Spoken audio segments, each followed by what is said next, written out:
Hello everyone and welcome back to GK today. So यहाँ पे 19 अगस्त की मोस्ट इंपॉर्टेंट करंट अफेयर्स हमें डिस्कस करने, चलिए स्टार्ट करते हैं। सो सेशन को हम लास्ट डे के करंट अफेयर्स के रिवीजन के साथ स्टार्ट करते हैं। The first one, so last हमने डिस्कस करा था एक नेशनल मिशन जिसे इंडिपेंडेंस डे पर अनाउंस किया गया to address illegal immigration and demographic changes. किसने अनाउंस करा? पीएम मोदी ने 15 अगस्त को, and that is option number A, demography mission. ठीक है। The next one, India's first fully indigenous commercial Earth observation satellite constellation is led by which private company? So एक Indian space startup यहाँ पे news में रहा था जिसे in space का पूरा सपोर्ट मिला और यहाँ पर उन्होंने लॉन्च कर दिया इंडिया का पहला earth observation satellite, indigenous, made in India and commercial level का है ये, and that is pixel space. ठीक है। Alright, the next one. Project Kusha or Program Long Range Surface to Air Missile is an indigenous initiative led by which organization? So Project Kusha को कौन देख रहा है? That is DRDO, Defense Research and Development Organization इसे develop कर रहा है। Project Kusha कब स्टार्ट हुआ था? 2022 में यह स्टार्ट हुआ था। एक आइलैंड हमने डिस्कस करा था, इसका नाम है Lampedusa, and that was recently seen in news. किस कंट्री का यह पार्ट है? प्लीज़ नोट, इटली का यह पार्ट है। बेसिकली सिसिली, ये जो एडमिनिस्ट्रेशन है वो लैम्पेडूसा का देखती है। इटली की कैपिटल रोम है, एंड वेटिकन सिटी जो वर्ल्ड की सबसे स्मॉलेस्ट कंट्री है, सिटी है, वो कहाँ पर लोकेटेड है? इटली में लोकेटेड है। The next one, which is the third state after Kerala and Karnataka to implement HAWK, a centralized forest and wildlife crime management system? और इसे इम्प्लीमेंट करा है recently option number B, Tamil Nadu ने, Kerala and Karnataka के बाद। And next will भी हम discuss करेंगे उड़ीसा, बिकॉज प्रोसेस में चल रहा है। The next one, APAAR ID, recently we all know education का ये पार्ट बन चुका है। कब इसे स्टार्ट किया गया था, इंट्रोड्यूस किया गया था? न्यू एजुकेशन पॉलिसी 2020 में अपार आईडी को इंट्रोड्यूस किया गया था स्टूडेंट्स की जो एकेडमिक जर्नी है उसे ट्रैक करने के लिए और जो फेक सर्टिफिकेट्स उन्हें एलिमिनेट करने के लिए। जेपी सेनानी पेंशन स्कीम किस गवर्नमेंट ने लॉन्च करी है? That is by Bihar. Which UT organise the educational and cultural tour, that is Aarohan Dweep to Delhi, और इसे अनाउंस करा है अंडमान एंड निकोबार आइलैंड ने। एंड इसी के तहत जो सिलेक्टेड स्टूडेंट्स थे, ट्राइबल स्टूडेंट्स, वो दिल्ली आए थे पीएम मोदी का जो भाषण है, स्पीच है रेड फोर्ट पर, उसे सुनने। The next one, which company became the first in India to secure the ISCC CORSIA certification for sustainable aviation fuel? So sustainable aviation fuel जो फोकस्ड है ग्रीन हाउस गैस जो emission है उसे eliminate करने के लिए, एंड इंडिया के पास सबसे पहली कंपनी जिसे यह सर्टिफिकेट मिला है, इंडियन ऑयल कॉरपोरेशन लिमिटेड को यह मिला है। सो जिसको भी सस्टेनेबल एविएशन फ्यूल चाहिए वो इसे कॉन्टेक्ट करेगा, the Indian Oil Corporation Limited. Which country has launch 11 Geely constellation? So Geely constellation एक इंटरनेट ऑफ थिंग टाइप की कम्युनिकेशन सैटेलाइट है और इसे लॉन्च करा है रिसेंटली चाइना ने। And Vece Paes who recently passed away was associated with which sport? इनका निधन हो चुका है एंड यह एसोसिएटेड है हॉकी से। ठीक है, काफ़ी इंपॉर्टेंट पर्सनैलिटी है हे वॉज। चलिए बैक टू द सेशन। आज जो क्वेश्चंस हम डिस्कस करने जा रहे हैं, पीएम स्वनिधि योजना को हम डिस्कस करेंगे, एक्सरसाइज लाइनिक्स को हम डिस्कस करेंगे, एंड पर्टिकुलर कंट्री के साथ जितनी भी एक्सरसाइज करते हैं उसका रिवीजन हम यहाँ पर करेंगे। पीएम मोदी ने जो भी स्कीम अनाउंस करी इंडिपेंडेंस डे पर उसके बारे में और जानेंगे हम। नेशनल गोपाल रत्न अवार्ड्स को हम डिस्कस करेंगे। रिसेंटली कंट्री का डोम मिसाइल डिफेंस सिस्टम यहाँ पे न्यूज़ में रहा, बिकॉज हर कंट्री चाहती है एनिमी मिसाइल को ख़त्म करना और उसके लिए एक प्रोटेक्शन सिस्टम यहाँ पर डेवलप किया जा रहा है। जैसे इंडिया कर रहा है प्रोजेक्ट कुशा, वैसे ही ये जो गोल्डन डोम है ये कहाँ से एसोसिएटेड है इसके बारे में हम जानेंगे। एल गणेशन, ये पर्सनैलिटी अभी न्यूज़ में रही, पॉलिटिक्स से एसोसिएटेड, इन्हें हम देखेंगे। एंड रिसेंटली एक गवर्नमेंट स्कूल में इसरो ने स्पेस लैब का इनोग्रेशन किया है, किस स्टेट के गवर्नमेंट स्कूल में उसे हम जानेंगे। एंड यहाँ पर एक मोस्ट इंपॉर्टेंट डे न्यूज़ में रहा, दैट इज़ डी जियोर ट्रांसफर डे, इसके बारे में हम डिस्कशन करेंगे। स्पोर्ट्स में स्केटिंग ट्रॉफी हम डिस्कस करेंगे। प्लेस इन न्यूज़ में सुलावेसी आइलैंड, एंड यहाँ पर इंडिया का एक प्रोजेक्ट जो बेसिकली वही एनिमी मिसाइल्स को ख़त्म करने के लिए बनाया जा रहा है उसके बारे में एक हम जानेंगे। चलिए स्टार्ट करते हैं। द फर्स्ट वन, डी जियोर transfer day was celebrated on which day in Puducherry? So basically Puducherry UT है एंड 4 डिस्ट्रिक्ट से ये मिलकर बना है। सो जब इन चारों डिस्ट्रिक्ट को ऑफिशियली इंडिया में मिक्स किया गया था इंडियन यूनियन में, उस डे को रिकग्नाइज किया जाता है एज डी जियोर ट्रांसफर डे पुडुचेरी में। और कब ऑब्जर्व किया जाता है? 16 अगस्त को। ठीक है, सो 1962 16 अगस्त को ऑफिशियली इन चारों को इंडियन यूनियन में मिला दिया गया था, एंड दैट्स वाई इस डे को एनुअली ऑब्जर्व किया जाता है आफ्टर इंडिपेंडेंस डे। उस दौरान 1962 में एक ट्रीटी हुई थी, that is treaty of session. So treaty of session को ध्यान रखना है, किसके बिटवीन ये हुई है, गवर्नमेंट ऑफ इंडिया एंड वह यूरोपियन पावर जो पुडुचेरी को कंट्रोल कर रही थी, that is French. So French and government of India ने साइन करा है ट्रीटी ऑफ सेशन, पुडुचेरी के इन चारों डिस्ट्रिक्ट को इंडियन यूनियन में ऑफिशियली इंटीग्रेट करने के लिए। ठीक है, यहाँ पर वैसे तो 1954 में ही इनफॉर्मली इन चारों डिस्ट्रिक्ट को इंडियन यूनियन में मिला दिया गया था कि यस, कोई डॉक्यूमेंटेशन नहीं हुआ था, आपकी है आप ले लीजिए, ऐसा हुआ था फ्रेंच के द्वारा। एंड बिना डॉक्यूमेंटेशन के पास हमारे पास ये चारों आ चुके थे, लेकिन डॉक्यूमेंटेशन ज़रूरी है, इंटरनेशनल लेवल पर रिकग्निशन होना चाहिए कि ये चारों इंडिया का पार्ट है। तो 1962 में डॉक्यूमेंटेशन किया जाता है और इन चारों को ऑफिशियली इंडिया में मिलाया जाता है। सो 1954 को भी ध्यान रख लेना, रेफरेंडम हुआ था बेसिकली खिज्जोर में, और यहाँ पर स्ट्रॉन्ग सपोर्ट के साथ इन चारों को अनऑफिशियली इंडिया में मिला दिया गया था। रिसेंटली हुआ क्या, सेलिब्रेशन हुआ, जो पुडुचेरी है इसके जो स्पीकर है बेसिकली असेंबली, लेजिस्लेटिव असेंबली के speaker, and that is R Selvam. इन्होंने जो खिज्जोर मेमोरियल है यहाँ पर फ्लैग होइस्टिंग के द्वारा जो ट्रिब्यूट है वो दी, एंड दैट्स वाई ये क्वेश्चन अभी न्यूज़ में रहा। ठीक है, सो इस क्वेश्चन के साथ जो स्टैटिक पार्ट हम कवर कर सकते हैं, and that is about European power. So European power का जो क्रम है, सीरीज़ है, हम उसे डिस्कस कर सकते हैं। इंडिया में सबसे पहले आने वाली यूरोपियन पावर कौन सी थी और सबसे लास्ट में जाने वाली कौन सी थी। सो प्लीज़ नोट, सबसे पहले कौन आता है, एंड दैट इज़ पोर्तुगीज़। कब आते हैं, 1498 में आते हैं, ट्रेडिंग के मकसद से आते हैं, इंडियन मसालों को लेने के लिए आते हैं 1498। और सबसे लास्ट में भी कौन जाते हैं, पोर्तुगीज़ जाते हैं। ठीक है, एंड यहाँ पर कौन आता है 1498 में सबसे पहले, Vasco the gamma. Please note, इन्होंने भारत की खोज नहीं की थी, इन्होंने भारत आने के लिए सी रूट की खोज की थी। सो इस पॉइंट को यहाँ पर करेक्ट कर लेना, सी रूट को खोजा इन्होंने, and that is Vasco the gamma. And the last thing, जाने का क्रम हम यहाँ पे डिस्कस कर रहे। सबसे पहले कौन गया था, डच जो यूरोपियन पावर है वो सबसे पहले भारत से बाहर गई थी, then Danish, then French and then Portuguese. ठीक है, British India French and Portuguese के बीच में 200 साल राज करके फिर बाद में गई है। अगर आने का क्रम आपको डिस्कस करना है, सबसे पहले कौन आते हैं भारत में, एंड दैट इज़ पोर्तुगीज़ सबसे पहले आते हैं 1498 में। उसके बाद कौन आता है, डच ईस्ट इंडिया कंपनी आती है देन 1595 में, फिर इंग्लिश ईस्ट इंडिया कंपनी आती है 1600 में, द ब्रिटिश 200 साल राज करके ये लोग जाते हैं, देन डेनिश आता है, एंड देन फ्रेंच आता है 1664 में। सो सबसे लास्ट कौन आए थे, फ्रेंच आए थे। सबसे पहले कौन आए थे, पोर्तुगीज़ आए थे। सबसे लास्ट में गए कौन, that is also Portuguese. French officially कब गए, 1962 में, अनऑफिशियली 1954 में ही इंडिया से आउट हो चुके थे। Hope this question is clear. Moving on, so यहाँ पर डे इन न्यूज़ को हम डिस्कस करेंगे, जितनी भी डेज अभी अगस्त में न्यूज़ में रहे हैं उनसे रिलेटेड क्वेश्चंस हम यहाँ पे देख रहे हैं। वर्ल्ड संस्कृत डे कब सेलिब्रेट किया जाता है, प्लीज़ नोट 9 अगस्त को ऑब्जर्व किया जाता है वर्ल्ड संस्कृत डे।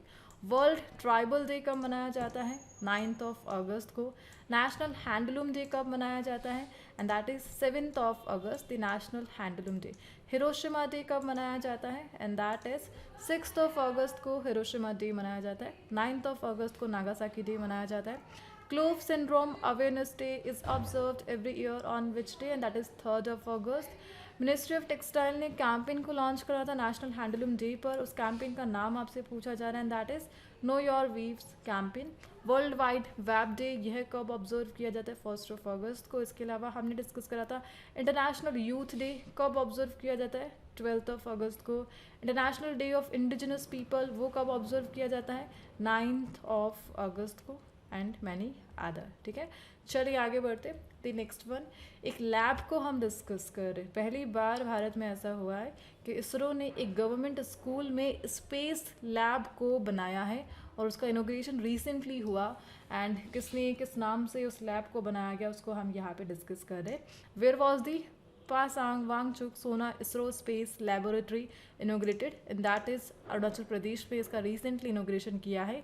अरुणाचल प्रदेश के जो education minister that is Pasang Dorji Sona, इन्होंने रिसेंटली इसरो की हेल्प से यहाँ पर एक government school that is Mechuka government higher secondary school, यहाँ पर इसरो के द्वारा एक स्पेस लैब को इनोग्रेट करा है, ओपन करा, जिसका नाम है Pasang Wangchuk Sona ISRO space laboratory. Basically अपने फादर के नाम पर इन्होंने यह नेम रखा है। ठीक है, डिस्ट्रिक्ट कौन सी है, शी योमी डिस्ट्रिक्ट है अरुणाचल प्रदेश की, यहाँ पर ये लैब अभी रिसेंटली ओपन हुई है by the help of ISRO and the Muskan foundation, so that जो स्टूडेंट्स है स्पेस साइंस को इसका जो प्रैक्टिकल एक्सपीरियंस है वो कर सके। इनोवेशन, क्यूरियोसिटी, साइंटिफिक थिंकिंग, इसे प्रमोट करना यहाँ पर इस लैब का मेन ऑब्जेक्टिव है। ठीक है, hope this question is clear. आगे बढ़ते।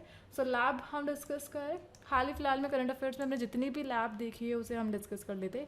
वर्ल्ड की सबसे फेमस लैब बता सकते हैं, that is international space station. Yes, international space station एक ऑर्बिटल लैब है एंड यहाँ पे हम डिस्कस कर रहे हैं first climate change learning lab of Haryana. कहाँ पे इसे लॉन्च किया गया? पंचकुला में इसे लॉन्च किया गया था। Mobile biosafety level 3 laboratories developed under which mission? इसे प्रधानमंत्री Ayushman Bharat health infrastructure mission के तहत डेवलप किया गया है। 113 इंटरनेशनल लेबर कॉन्फ्रेंस ये कहाँ पर हुई थी? जेनेवा स्विट्जरलैंड में, जहाँ पर बेसिकली इनका हेडक्वार्टर भी लोकेटेड है। And international labour organisation ILO STA database, and यहाँ पर इंडिया का जो ग्लोबल रैंक है सोशल सिक्योरिटी कवरेज में वो कितना रहा? सेकंड है। एंड चाइल्ड लेबर ये कब ऑब्जर्व किया जाता है? 12 जून को। सो बेसिकली यहाँ पर लैब वर्ड से लेबर वर्ड और लैब दोनों क्वेश्चन यहाँ पर आ रहे। The gravity recovery and interior laboratory mission was launch by which space agency? इसे नासा ने लॉन्च करा है, the GRAIL mission. And recently international labour conference का 113 सेशन किस सिटी ने होस्ट करा? जेनेवा स्विट्जरलैंड ने होस्ट करा, already discuss. Moving on, so next question हम यहाँ पे देख रहे हैं, which country is the host of Asian open short track speed skating trophy? So skating trophy international game हम यहाँ पर होस्ट करते नजर आएंगे। अगस्त में इंडिया इसे होस्ट करेगा, जिसमें डिफरेंट 11 एशियन कंट्रीज यहाँ पे पार्टिसिपेट करेगी। सो एशियन ट्रॉफी है, skating trophy, China, Japan, India, ये सब यहाँ पे पार्टिसिपेट करते नजर आएंगे। ओवरऑल यहाँ पर 9 इवेंट्स को फीचर किया जाएगा और देहरादून में इसे होस्ट किया जाएगा 20 से 23 अगस्त महाराणा प्रताप स्पोर्ट्स कॉलेज में, स्केटिंग ट्रॉफी ओवरऑल। चलिए आगे बढ़ते हैं। सो स्पोर्ट्स करंट अफेयर्स को हम यहाँ पे देख रहे हैं, हाल फिलहाल में जो भी क्वेश्चंस रहे उनका रिवीजन हम यहाँ पे करेंगे one time and they. So which state top the medal tally at the 7th Khelo India youth game? So youth games 7th edition और टॉप करा था महाराष्ट्र ने। विमेंस कबड्डी वर्ल्ड कप किस स्टेट ने होस्ट करा? बिहार ने इसे होस्ट करा था। ISSF किस कंट्री ने होस्ट करा? बेसिकली वर्ल्ड कप 2027 के जो राइट्स है वो किसके पास जाएंगे? इंडिया के पास जाएंगे। Which Indian athlete won gold medal in the women's 10 kilometre race at the Austrian race walking championship? And that is Priyanka Goswami. And यहाँ पर ISSF को हम देख रहे हैं जर्मनी वाला, और फर्स्ट गोल्ड मेडल इंडिया को किसने दिलाया? And that is Kanak. Asian youth table tennis championship कौन सी कंट्री से होस्ट करेगी? Uzbekistan. 14th Asian snooker championship title 2025 किसने जीता? And that is Pankaj Advani. चलिए आगे बढ़ते the next one. So what is the name of the mission launch to build India's multi layer integrated air and missile defence system? सो जिस प्रकार project कुशा कल हमने डिस्कस करा था उसी का पार्ट है ये है, इंडिया के लिए multi layer integrated air and missile shield बनाना है, DRDO ही दिखेगा, and that is mission Sudarshan Chakra. And please note project कुशा के तहत ही इसे डेवलप किया जा रहा है, द मिशन सुदर्शन चक्र। डेडलाइन क्या है इसकी? 2035 है एंड DRDO इसे देख रहा है। एंड रिसेंटली PM मोदी ने इसका जो काम है उसे एक्सेलरेट कर दिया है। 3 months after tension with Pakistan PM Modi launch mission Sudarshan Chakra. Main गोल क्या है? सेम जो एनिमी मिसाइल है उन्हें डिटेक्ट करना और एयर में ही ख़त्म कर देना, और उसके लिए इंटरसेप्टर मिसाइल्स को यहाँ पे डेवलप किया जाएगा, and that is the mission Sudarshan चक्र। एक प्रोटेक्शन शील्ड यहाँ पर बनाई जाएगी। 2035 इज़ द डेडलाइन। ठीक है, चलिए आगे बढ़ते हैं द नेक्स्ट वन। यहाँ पर बेसिकली मिनिस्ट्री ऑफ डिफेंस से एसोसिएटेड कुछ क्वेश्चंस हम यहाँ पे रिवाइज कर लेते हैं जो हाल ही फिलहाल में करंट अफेयर्स में रहे हैं, and they are. So which institution has launch Veer Parivar Sahayata Yojana to strengthen legal aid for defence personnel and their families? तो यहाँ पर जो लीगल हेल्प है वो प्रोवाइड की जाएगी, और इस योजना के तहत किस इंस्टीट्यूट ने इसे लॉन्च करा है? नालसा ने इसे लॉन्च करा, that is national legal service authority. The next one, which traditional painting was gifted by India's defense minister to his Chinese SCO meeting? में क्या गिफ्ट दिया था हमने? मधुबनी पेंटिंग फ्रॉम बिहार, यह दिया था। What is the name of the cyber security exercise जिसे defence cyber agency ने लॉन्च करा? दैट इज साइबर सुरक्षा। DRDO ने रिसेंटली QTRC को किस सिटी में इनोग्रेट करा है? And that is new Delhi में। गोल्डन डोम डिफेंस सिस्टम कल ही हमने डिस्कस करा था, यूएस से एसोसिएटेड है, इवन आज भी एक क्वेश्चन है इससे related. Which state government has announce property tax exemption for houses of Indian defence forces personal with in gram panchayat limit, और इसे रिसेंटली अनाउंस कराएं आंध्र प्रदेश ने. सिविल डिफेंस मॉक ड्रिल, उसका नाम क्या है, जिसे वेरियस सिटीज़ में कंडक्ट कराया गया था, ऑपरेशन अभ्यास. ठीक है, चलिए आगे बढ़ते थे. Next one, again place in news category में एक आइलैंड को हम डिस्कस करें जहाँ पर रिसेंटली एक अर्थक्वेक आया है, स्मॉल साइज का, 5.7 मैग्नीट्यूड उस अर्थक्वेक का रहा, एंड सुलावेसी आइलैंड पर यह देखने को मिला, and it is a part of Indonesia. So basically 5.7 magnitude earthquake उसने रिसेंटली सुलावेसी आइलैंड को हिट करा है. स्मॉल अर्थक्वेक है यह है, एंड कहाँ पर लोकेटेड है, south east Asian island, Indonesia archipelago का यह ग्रुप है, और वर्ल्ड का 11th लार्जेस्ट आइलैंड है यह. वर्ल्ड का सबसे बड़ा आइलैंड कौन सा है, and that is Madagascar. We all know कहाँ पर लोकेटेड है, इंडियन ओशन में लोकेटेड है, और सेम इंडियन ओशन में ही आपको सुलावेसी आइलैंड देखने को मिलेगा. पहले भी ये न्यूज़ में रहा था सेम अर्थक्वेक के कारण. चलिए आगे बढ़ते थे. Next one, so island in news से रिलेटेड कुछ क्वेश्चंस को हम यहाँ पे देख लेते हैं हाल ही फिलहाल जो हमने कवर करे. सो नाउरू आइलैंड को हमने डिस्कस करा था, किस ओशन का यह पार्ट है, पैसिफिक ओशन का यह पार्ट है. माजुली आइलैंड सब इससे अवेयर है, इंडिया में है, असम में यह लोकेटेड है. सोरोस आइलैंड किस कंट्री का पार्ट है, ग्रीस का पार्ट है. टुवालू आइलैंड किस ओशन में लोकेटेड है, पैसिफिक ओशन का यह पार्ट है. बित्रा आइलैंड किस स्टेट और यूटी में, लक्षद्वीप में यह लोकेटेड है. Tiwai island recently UNESCO world heritage site बना है, किस कंट्री का यह पार्ट है, सियरा लियोनी का, एंड वहाँ का पहला साइट है जिसे वर्ल्ड जो यूनेस्को है उसने रिकग्नाइज किया है as a world heritage site. Niangai island किस कंट्री का यह पार्ट है, Sierra Leone, again Africa continent में यह लोकेटेड है. चलिए आगे बढ़ते. द नेक्स्ट वन, एक पर्सनालिटी को हम डिस्कस कर रहे हैं जो पहले गवर्नर रह चुके हैं भारत के राज्यों के, and it is L Ganesan, and recently इनका निधन हो चुका है 80 ईयर एज में, एंड किस स्टेट के ये फॉर्मर गवर्नर रह चुके हैं. सो प्लीज़ नोट, नागालैंड के यह गवर्नर रह चुके हैं. एक सीनियर बीजेपी लीडर है from Tamil Nadu and governor of Nagaland, and recently इनका निधन हो चुका है चेन्नई में 15 अगस्त 2025. दैट्स वाई यह भी न्यूज़ में रहे. प्रीवियसली गवर्नर ऑफ मणिपुर यहाँ रह चुके हैं. एडिशनल चार्जेस में इन्होंने गवर्नर ऑफ वेस्ट बंगाल भी संभाला है गवर्नर ऑफ मणिपुर की पोस्ट के साथ. आरएसएस को इन्होंने ज्वाइन करा था during school years. Overall Rajya Sabha के यह मेंबर है, एंड तमिलनाडु से बीजेपी में है L Ganesan, the former governor of Nagaland. ठीक है, चलिए आगे बढ़ते. The next one, golden dome missile defence system which was seen in news belongs to which country. So same एक टाइप का प्रोटेक्शन शील्ड है यह है, और किस कंट्री से यह एसोसिएटेड है, यूएस से एसोसिएटेड है. सो रिसेंटली डोनाल्ड ट्रंप उन्होंने क्या किया, अनाउंस करा है $175 billion golden dome missile defence shield को डेवलप करने के लिए. बेसिकली गोल्डन डोम यहाँ पर एक ground and space based system है जो कि एनिमी मिसाइल को काउंटर कर सकता है और हवा में ही मार गिराएगा. That's all. एटलास सैटेलाइट के डेटा को यूज़ करके जो एनिमी मिसाइल से उन्हें ये ट्रैक करेगा, और एक इंटरसेप्ट मिसाइल है ये है, जस्ट लाइक इंडिया का जो प्रोजेक्ट कुशा है, सुदर्शन चक्र है, वैसे यूएस का गोल्डन डोम है. और एक कल ही हमने डिस्कस करा था Thar, that is also intercept missile of USA.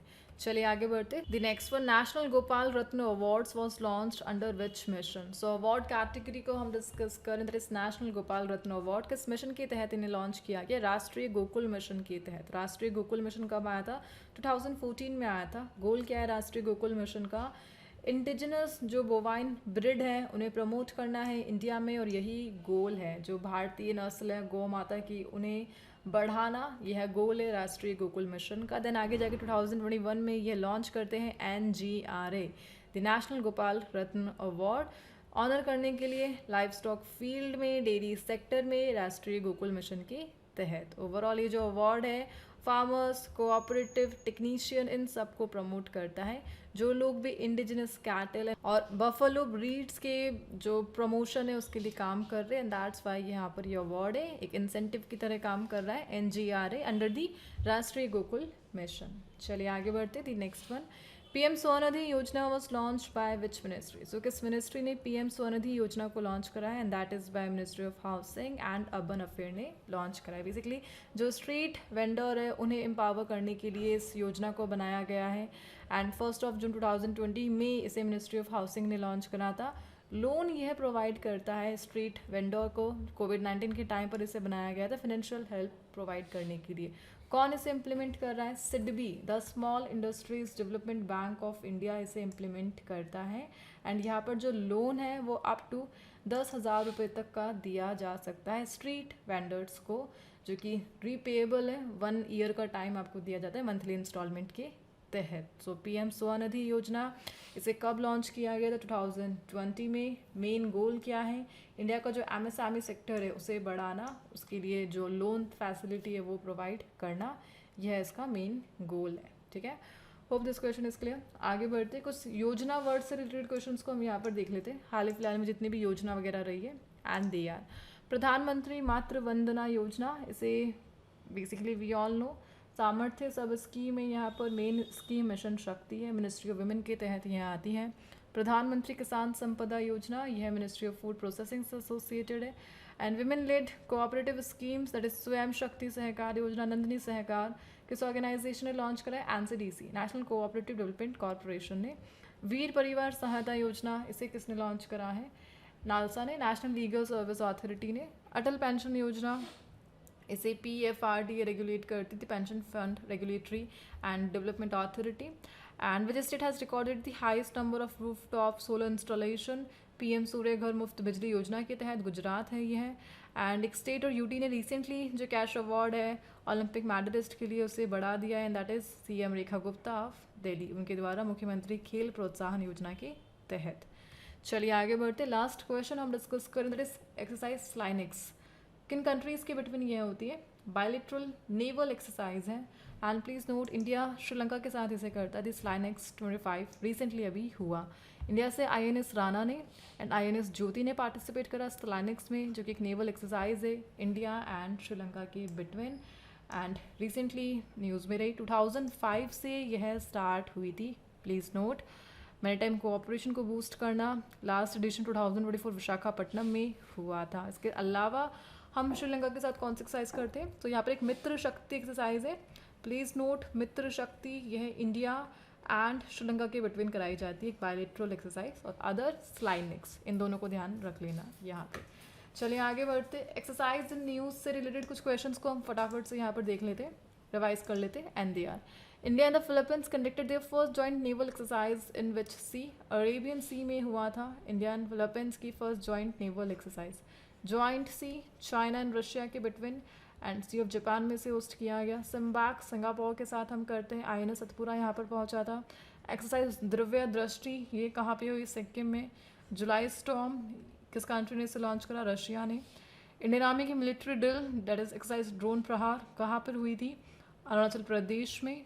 Bold Kurukshetra, एक जॉइंट मिलिट्री एक्सरसाइज है इंडिया एंड सिंगापुर के बिटवीन। सो इस सेशन को यहाँ पे एंड करते हैं। Hope you have found it useful and productive. So for more information you can check the description box just below the video. आज जो क्वेश्चन है क्विज के लिए, सो इंडियन नेवल से एसोसिएटेड कुछ क्वेश्चन आपको स्क्रीन पर शो हो रहे हैं, उसी से रिलेटेड जो क्वेश्चन है उनके आंसर आपको कॉमेंट बॉक्स में प्रोवाइड करने हैं। एंड हम मिलते हैं नेक्स्ट सेशन के साथ। Again thank you for watching.